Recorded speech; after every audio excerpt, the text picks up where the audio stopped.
hal menghakimi.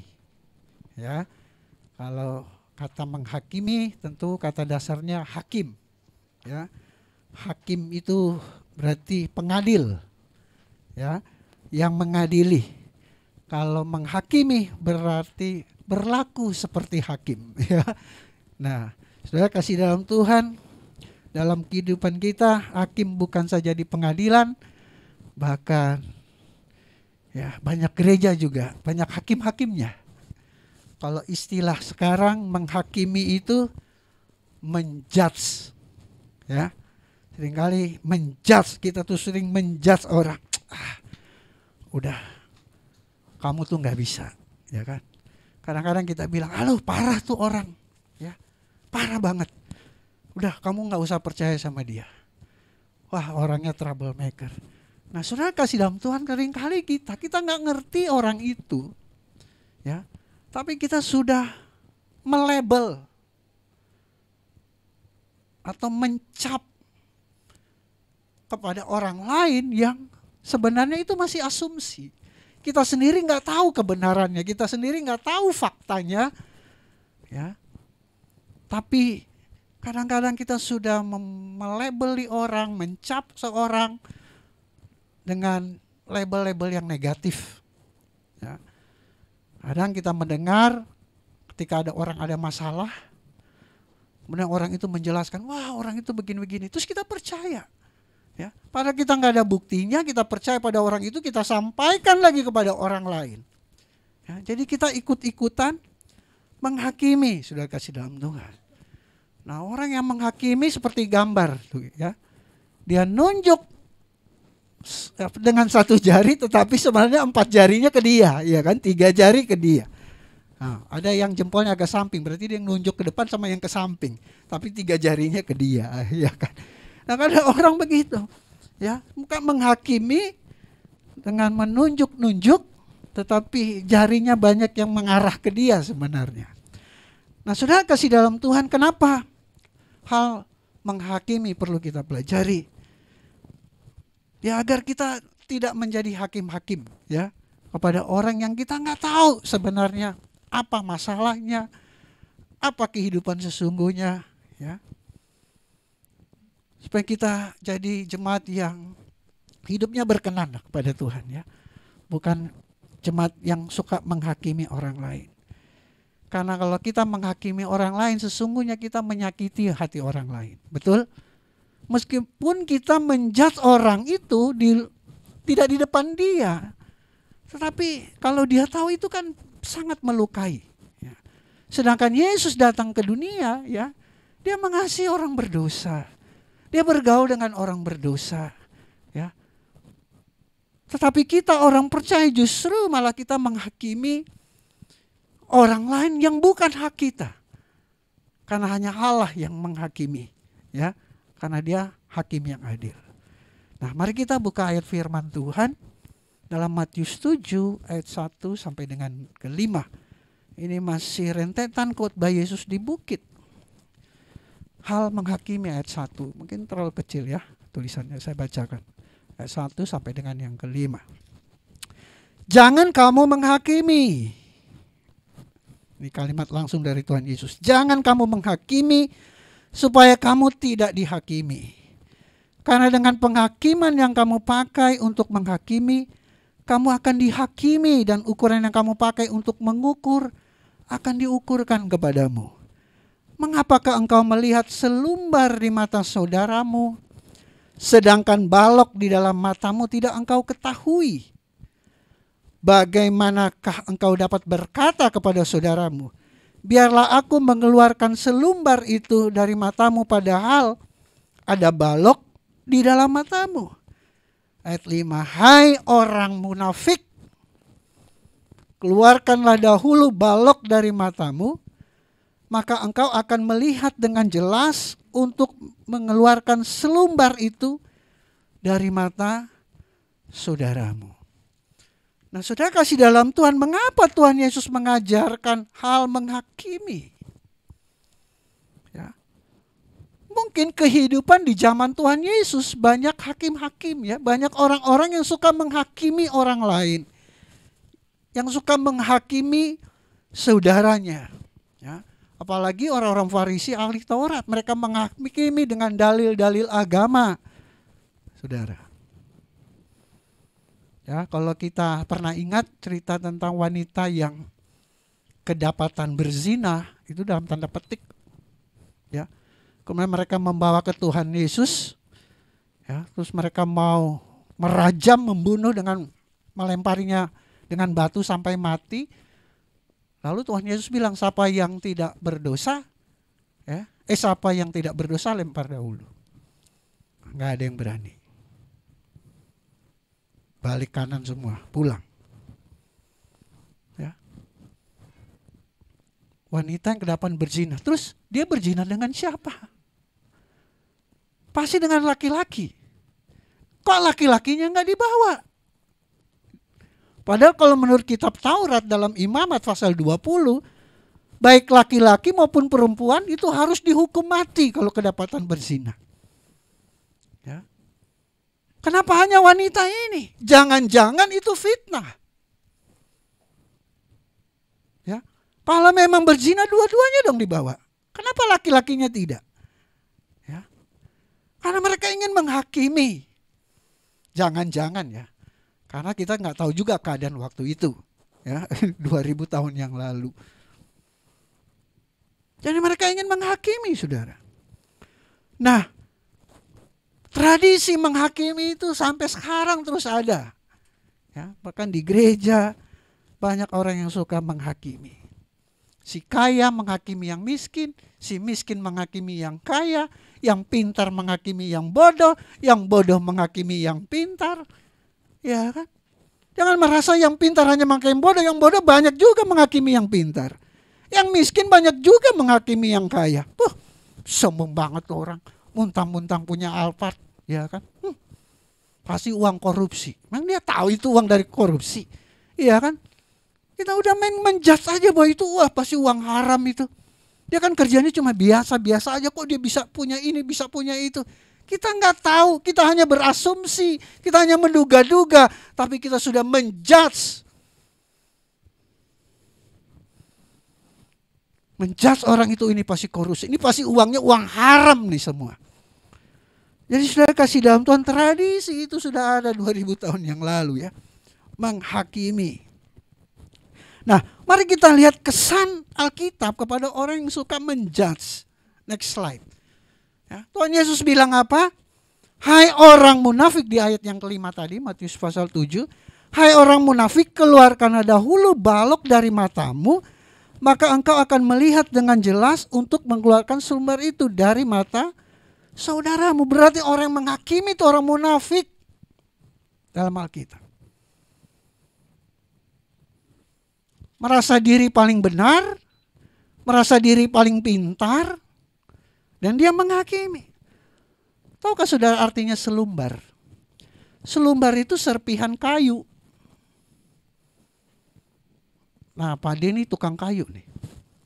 Balok kayu ya pasti ya. Kalau kita gergaji balok itu, kita bisa hitung gak tuh selumbarnya, tuh serpihannya? Gak bisa hitung. Berarti balok itu mungkin berjuta-juta selumbar itu. Ya kan?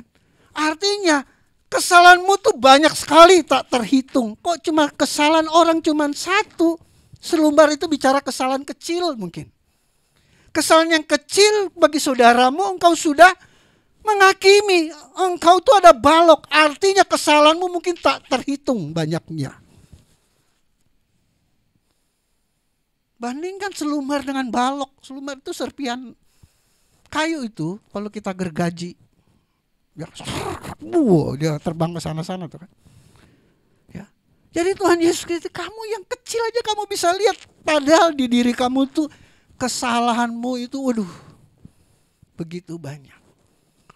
Makanya Tuhan Yesus bilang kamu tuh munafik. Kamu gak sadar bahwa kamu tuh dosa kamu juga banyak. Bukan cuma selumbar, 2 lembar, ya kan? Banyak sekali, balok. Jadi Alkitab menjelaskan kepada kita orang-orang yang menghakimi itu orang-orang munafik. Jangan kita jadi orang munafik. Amin.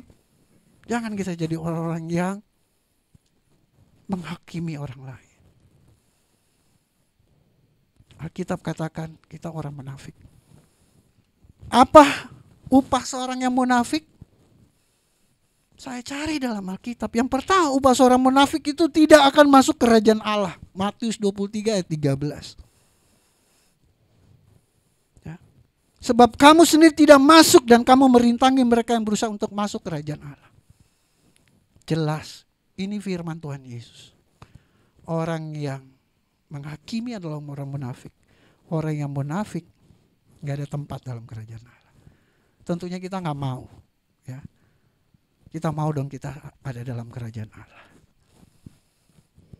Seberapa rusaknya kita di dunia ini, ya Tuhan kasih kesempatan kita untuk bertobat, untuk berubah.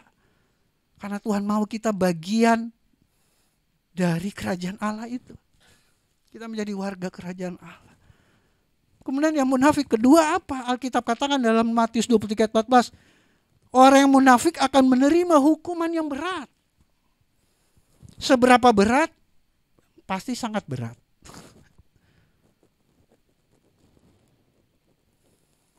Ya.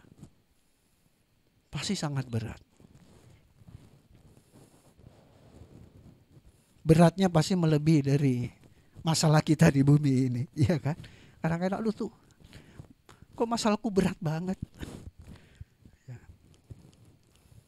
Hukumannya berat. Yang ketiga, upah seorang munafik menerima hukuman neraka. Di Matius 23 ayat 33. Ya. Hai kamu ular-ular atau orang munafik. Hai kamu keturunan ular beludak. Bagaimanakah mungkin kamu dapat melupakan diri dari hukuman neraka? Itu Tuhan Yesus yang berfirman. Kalau Yesus yang berfirman, ya dan amin. Amin. Karena dia pemilik surga. Bahkan dia sekarang ada di surga. Dia naik ke surga. Dia Allah yang hidup, Tuhan yang hidup. Itu kesan Alkitab pertama bagi orang yang suka menghakimi adalah munafik. Yang kedua, Lukas 23 ayat 2. Mereka penuduh dan pemfitnah. Lukas 23 ayat 2. Di situ mereka, orang-orang Farisi, ahli Taurat, mulai menuduh dia, Yesus ya. Katanya, telah kedapatan oleh kami bahwa orang ini menyesatkan bangsa kami dan melarang membayar pajak kepada kaisar, dan tentang dirinya ia mengatakan bahwa ia adalah Kristus, yaitu raja. Yesus dituduh, Yesus difitnah. Padahal sebelumnya Tuhan Yesus, pada yang mencobai Tuhan Yesus, bolehkah kami bayar pajak? Tuhan Yesus bilang, ada gambar apa di uang itu? Kaisar, apa yang kaisar punya berikan pada kaisar. Ya. Yesus tidak pernah mengajarkan untuk tidak membayar pajak. Apa yang kaisar punya berikan pada kaisar. Tetapi mereka katakan apa? Mereka memfitnah, saudara. Karena mereka mau menghakimi Yesus. Jadi orang yang menghakimi itu adalah penuduh dan pemfitnah. Senior pastor kita, Bapak Pendeta Gilbert Lumoindo, sudah kenyang sama tuduhan dan fitnah. Waktu bulan lalu saya pernah nonton satu YouTube. Ya. Ini orang Kristen punya channel. Jadi dia sandingkan ucapan Pak Gilbert dengan ada suatu pendeta, dia seorang aransemen musik ya, yang luar biasa. Jadi dia ambil kata-katanya Pak Gilbert. Dia potong. Apa tuh gereja? Kalau nyanyinya udah syahdu banget sampai jemaat tidur semua. Jadi dia cuma ambil penggalan itu, saudara. Saya tahun berapa, Mang? Saya tuh yang dipercayakan Pak Gilbert untuk sebagai ketua misinya. Jadi saya sudah membawa Pak Gilbert tuh sampai dari Aceh, ya. Pokoknya Nusantara sampai pedalaman, NTT, Sulawesi, Safari. Saya pimpin pelayanan KKR Pak Gilbert. Hampir saya hafal khotbahnya Pak Gilbert setiap daerah. Ya, karena ilustrasinya hanya itu aja. Ya. Jadi Pak Gilbert tuh suka khotbah begini. Gereja-gereja itu saling menghakimi. Yang satu bilang, wah gereja itu tepuk-tepuk tangan. Gereja itu kayak di diskotik. Sementara gereja sebelah, apa itu? Gereja nyanyinya, kok syadu-syadu gak ada Roh Kudus. Selalu Pak Gilbert bilang, mimbar kita boleh berbeda, jubah pendeta kita boleh berbeda, tetapi kita satu di dalam Tuhan. Dan itu selalu diucapkan tiap KKR, hafal saya itu. Diambil doang itu apa kalimat. Apa tuh? Ibadah cuman syadu-syadu. Udah dipotong, digabungkan dengan khotbah pendeta lain. Seolah-olah Pak Gilbert itu menentang ibadah gereja yang syadu-syadu. Padahal itu dia sedang membuat ilustrasi bahwa gereja tidak boleh saling menghakimi.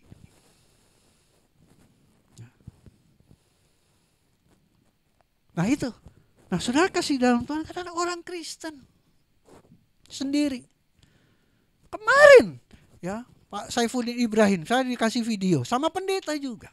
Wah ini pendeta udah gawat nih. Saya nonton kan. Jangan masuk Kristen. Si ini, si itu, dia mengambil barang-barang saya. Penipu. Ternyata videonya jangan masuk Kristen kalau hanya untuk mau menipu. Gitu kan, dipotong itu. Jangan masuk Kristen. Karena si ini penipu, gitu kan. Saya langsung kirim ke istrinya Pak Saifuddin Ibrahim kan di Amerika. Bu Ayu, wah Abi di gini nih. Biasalah itu kadrun Pak Indra katanya. Ya. Nah itu. Jadi sudah kasih dalam Tuhan, orang yang menghakimi ini selalu membuat tuduhan dan fitnah. Amin. Karena pendeta ini enggak benar. Makanya sudah kasih dalam Tuhan, kalau ada video-video di YouTube tentang kekristenan, jangan ikut komentar. Ya. Nanti kita jadi ikut-ikutan menghakimi. Karena orang yang menghakimi adalah apa? Munafik. Orang yang munafik tidak ada tempat dalam kerajaan sorga. Nggak usah ikut-ikutan komen di YouTube ya. Apalagi kita nggak tahu faktanya gitu. Hanya ikutan terus cuma menonton yang sudah diedit, sudah dipotong-potong, disambung. Gitu. Nah itu bahaya buat kita sendiri. Nah yang ketiga, kesan Alkitab bagi orang yang suka menghakimi, sombong. Yesaya 29 ayat 20 sampai 21. Sebab orang yang gagah sombong akan berakhir, dan orang pencomooh akan habis, dan semua orang yang berniat jahat akan dilenyapkan, yaitu mereka yang begitu saja menyatakan seorang berdosa di dalam suatu perkara yang langsung kamu berdosa, kamu ini. Jadi mereka sudah menghakimi. Alkitab berkata mereka adalah sombong. Orang yang sombong akan berakhir. Yang sombong dengan kekayaan, habis kekayaannya. Yang sombong dengan kepintaran, akan dipermalukan. Ada beberapa teolog hebat di YouTube, wah dia selalu serang-serang pendeta, apa itu ajaran, sekarang dia dipermalukan saudara. Merasa pintar. Serang pendeta lewat YouTube, di media sosial. Pendeta serang pendeta. Teolog serang teolog. Teolog Kristen ini saudara. Tapi hidupnya sekarang dipermalukan. Alkitab itu ya dan amin. Amin. Yang gagah sombong akan berakhir. Yang sombong dan kekayaan akan habis kekayaannya satu kelak. Ya. Yang sombong dengan kepintarannya akan dipermalukan.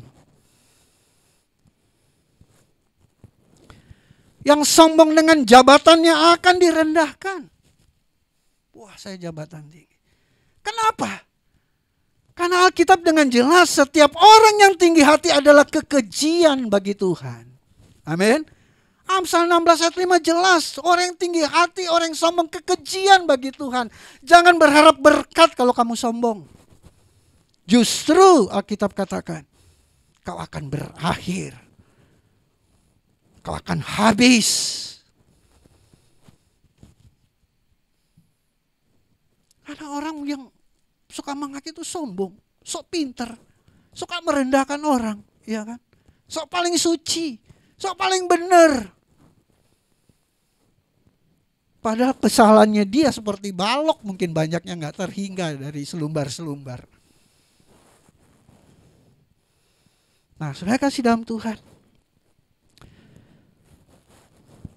mari kita belajar bagaimana menjadi pribadi yang tidak menghakimi orang. Ya, kita belajar firman Tuhan. Firman Tuhan hari ini mau mengingatkan kita semua.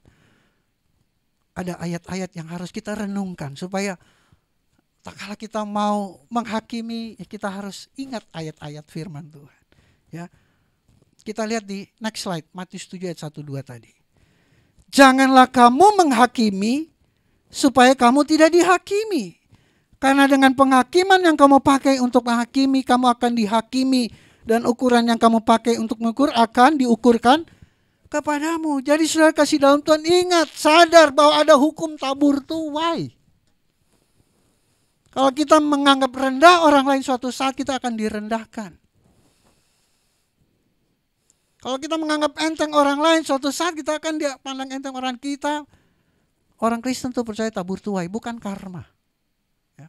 Kalau karma itu nanti upahnya itu ketika ada kehidupan yang baru. Reinkarnasi baru karmanya itu. Dulu kamu waktu masih hidup begini. Nanti ketika reinkarnasi akan begini. Jadi ada buahnya. Tapi tabur-tabur tuai, ya upahnya itu di bumi dan nanti di kekekalan. Apakah itu upahnya kita masuk neraka selama-lamanya atau upahnya kita dalam kerajaan Allah selama-lamanya? Itu tabur tuai. Jadi ada upah, ada konsekuensi di bumi dan di kekekalan. Itulah prinsip kekristenan kita, bukan karma. Kita tabur tuai. Apa yang kamu tabur, kamu akan menuai. Kamu menabur kebaikan, kamu akan menuai kebaikan. Kalau kamu menabur kejahatan, kalau kamu menabur menghakimi orang lain, engkau akan menuainya. Karena engkau orang munafik. Kau tidak bisa melihat kesalahanmu, kau hanya bisa melihat kesalahan orang lain. Ada hukum tabur tuai. Itu sebabnya ini yang harus kita renungkan, ya. Biar di hari-hari ke depan kita jangan jadi pribadi yang suka menghakimi. Karena ada hukum tabur tuai. Amin. Ada hukum tabur tuai. Nah, yang kedua, bagaimana menjadi pribadi yang tidak menghakimi orang lain? Ayat 5, hai orang munafik, keluarkanlah dahulu balok dari matamu, maka engkau akan melihat dengan jelas untuk mengeluarkan selumbar itu dari mata saudaramu.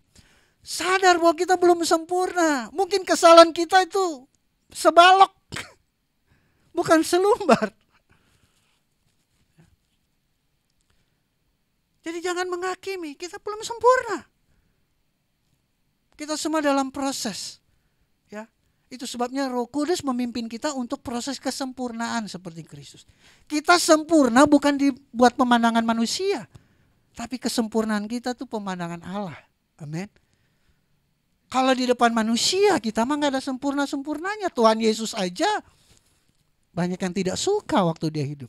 Padahal dia begitu Maha Pengasih. Ya, dia mengampuni orang berdosa. Dia membuka jalan keselamatan bagi yang berdosa. Itu pun banyak yang tidak suka. Ya, kalau kita mau sempurna buat di mata orang, stres kita jadi gila, ya kan? Karena orang sekarang kan pintar mencari kesalahan orang. Ya, tapi kita berusaha untuk sempurna di pemandangan Tuhan. Amin. Hanya Tuhan yang tahu hati kita. Ya kan, biar orang menjudge, kamu orang munafik, kamu orangnya sok-sok ini, nggak apa-apa. Tuhan melihat hati kita. Ya, kita hidup bukan tergantung apa kata orang, tapi apa kata firman. Amin. Jadi sadar kita belum sempurna, jangan menghakimi. Jangan-jangan kesalahan kita, ya, sebesar sebalok itu, ya kan? Terus kita mau menghakimi orang lain. Sadar bahwa kita belum sempurna. Makanya Tuhan Yesus bilang apa?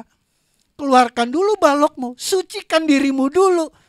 Hidup benar dulu, hidup sesuai firman dulu. Keluarkan baloknya itu. Baru kamu bisa melihat selumbar. Melihat kesalahan orang lain. Kamu aja belum bisa melepaskan dosamu. Kamu saja belum bisa melepaskan kekuranganmu. Ya. Sudah mau melihat kesalahan orang. Yang ketiga, bagaimana menjadi pribadi yang tidak menghakimi orang. Jadi yang pertama, kita harus sadar ya, bahwa ada hukum tabur tuai. Jangan menghakimi. Yang kedua, kita harus sadar bahwa setiap kita belum sempurna. Ya. Jangan seolah kita sudah sempurna, terus kita mau menghakimi orang lain. Yang ketiga, taati hukum yang utama.